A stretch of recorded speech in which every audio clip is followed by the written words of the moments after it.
Favored by the early Christians, most of Plato's writings still survive. Yet, despite his renown, he is still often misunderstood or misrepresented. Avoiding any overall analysis or categorization, in this video you may learn details about one of Plato's dialogues. Plato's Hippias Major, the theory of continuous reality.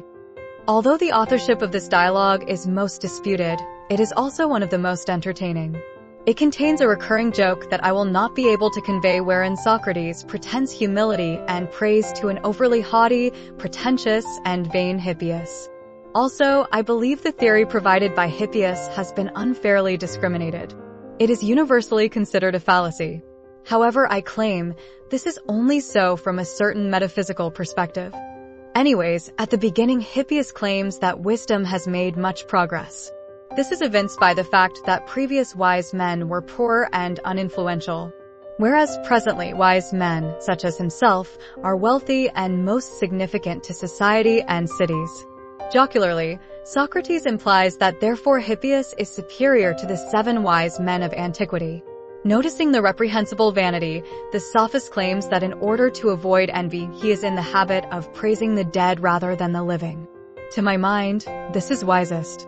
As my grandmother used to say, honor the dead and mistrust the living. Hippias then boasts that he is the wealthiest of all the sophists, even more than Gorgias or Protagoras. Several comments involving the Spartans are made. Although the retort is entertaining, I will skip ahead. Merely let it be known that the Lacedaemonians would love hearing Hippias' mythical and historical accounts. Socrates says that he is not interested in such hero-worshipping and instead asks about aesthetic theory. The philosopher alleges that often a most bothersome person asks him about the nature of beauty. Cleverly, Socrates is inventing an absent questioner so that he may criticize Hippias' replies without being the one who does the criticism. The sophist responds by boasting about his ability to answer such a simple question. Alas, of course, he merely provides examples instead of explanations. At first, he says that a beautiful woman is beautiful. Socrates is quick to provide the contradicting examples of a beautiful horse and a beautiful pot. Hippias is angered, and speaking of the invented questioner, the philosopher employs his discursive strategy. That's the kind of person he is, Hippias, not elegant, but vulgar, thinking of nothing but the truth. But nevertheless the man must be answered. At one point, Socrates makes reference to Heraclitus. The ancient sage, my beloved prince of Ephesus, had long ago said that beauty is in the eye of the beholder. He is quoted as saying that a monkey, although ugly to humans, may be most beautiful to other monkeys. Hippias therefore provides the example of gold. Making reference to Phidias sculptures that make no use of gold, Socrates easily dismantles such a silly answer. The philosopher also speaks of the impractical or useless nature of gold. The latter leads Hippias to answer a bit more profoundly, as he says that the beautiful is whatever is most appropriate. However, when providing examples of such a measure of beauty, he runs into trouble. He says that it is most appropriate for children to die after parents, as children burying their parents is most appropriate. Yet, Socrates claims that the absent questioner would raise the issue that humanity must not bury the gods, their parents and creators. Meaning, what is appropriate is also subjective. By the way, the support or use of subjectivity is not abnormal to Plato. Such a thing is not why many doubt the authorship of this dialogue. Returning to the text, the conversation changes. In a sense, Hippias admits ignorance and Socrates asks him to inquire along with him, to engage in a collective inquiry. It is said that the notion of appropriateness has 2 interpretations. It may be considered the source of beauty, or it may be considered the cause of the appearance of beauty. If appropriateness made be and appear beautiful, then the 2 things would be inseparable. All that is beautiful would ever appear beautiful and vice versa, which of course is not the way the beautiful works. Sometimes things appear beautiful but are in fact ugly, and vice versa. Introducing a new hypothesis, the philosopher considers if the beautiful results from utility, from usefulness. The example of power is provided. On this, Socrates raises the following question. Those who commit errors and accomplish and do bad things involuntarily, if they were powerless to do those things, would not do them. In other words, usefulness or power are themselves only commendable, beautiful, relative to their application, their intention, their end. Now, therefore, Hippias asserts that the good, the beneficial, is the beautiful. However, a circular reasoning arises. As good cannot both be the cause of beauty and be beauty itself. I should note that this is not, to my mind, necessarily fallacious. I do not see the need to sustain a linear reasoning or progression. That a thing may be itself and the cause of itself is, in reality, the question, the issue of this whole dialogue. More about it will follow.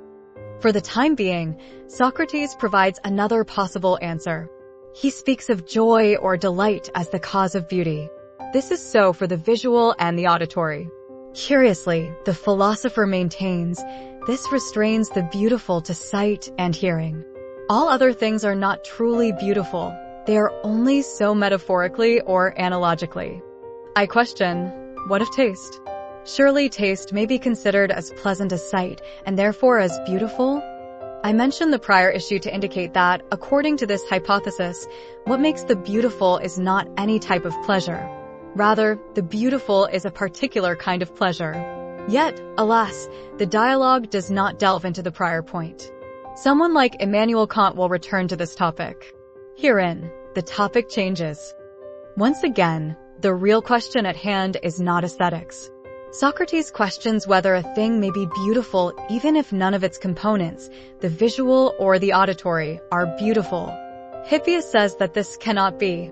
He has it that if the whole is beautiful, therefore beauty was as if buried, hidden in the parts.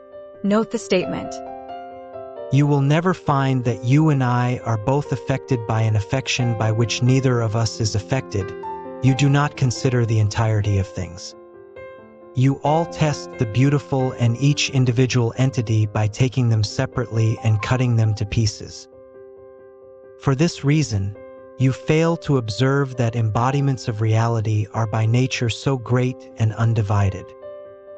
Unfortunately, Socrates finds this postulation ridiculous. He seems to speak in sarcasm as he says that previously he thought that You and me, that each of us was one, but now we have been taught by you that if we are both two, then each of us is inevitably two, and if each is one, then both are inevitably one. It must be noticed that in this statement Socrates has turned number into a quality, whereas Hippias was speaking of things such as beauty or justice. The philosopher continues as he makes the case with the numerical quality of even and odd. As the number 2 is even, that does not mean that the number 1, of which the number 2 is composed, must also be even. Hippias says that his own theory does not apply to numbers, and Socrates jeers. Once again, he returns to the idea that things must be relative and subjective. The two men discuss some more but are unable to arrive at a satisfactory definition or cause of the beautiful. Hippias says that he does not care for such trivial issues. He is more interested in gaining great fame as a great speaker. Socrates says that he is possessed by some accursed fortune, so that I am always wandering and perplexed. I busy myself with silly little matters of no account. Most jocularly, he thanks Hippias for the conversation and ends with the then famed proverb. Beautiful things are difficult. I feel obliged to mention more about Hippias' notion, one that is referenced as the theory of continuous reality. I cannot avoid concluding that it may indeed be correct. To reiterate, it is to say that what exists in the whole must exist in the parts. This may seem obviously incorrect. However, it only seems so because not all about the parts is being considered. Meaning, if only the immediate manifestations of the parts are considered, then indeed what is true of the whole is not true of the parts. However, Hippias' point was probably that the parts carry potential, latent, elements that become manifest when in the group. I consider it a Parmenidean attack on the Pythagorean. Pythagoreans would want to believe numbers are whole and independent entities, as if atoms of existence, building blocks with absolute qualities. Parmenideans, on the other hand, would have numbers, would have all the parts of reality, as merely portions of a homogeneous totality. Parts, numbers, independent qualities are mere illusions due to our limited, mortal, perspective on existence. Whoever wrote this dialogue, if it was not Plato, could have had Hippias say that the number 3 must contain some evenness, or the potential for evenness, otherwise, where would 6 evenness come from? To Parmenides, nothing may come from nothing, ergo oddness and evenness must be in every number. I believe therein lies the logic of Hippias' theory of continuous reality. Now, to pique your curiosity, to motivate you to watch the last video of the series, I gift you a teaser sample of the many aphorisms I crafted as I read this author. If nature test intellect by way of desire, is the smart whoever attains, or abstains, from desire. The wise who sacrifices for others often foolishly sacrifices wisdom itself.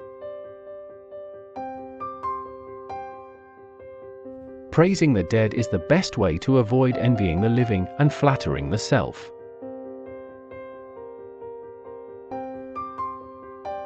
If you enjoy or gain from my aphorisms, know that I have thousands. I will be writing books with short thematic essays composed out of aphorisms. These essays are profound and intriguing yet easy to read. For very cheap copies, look up Protagoras Pause in the Amazon website. I repeat, Protagoras Pause, that's my name.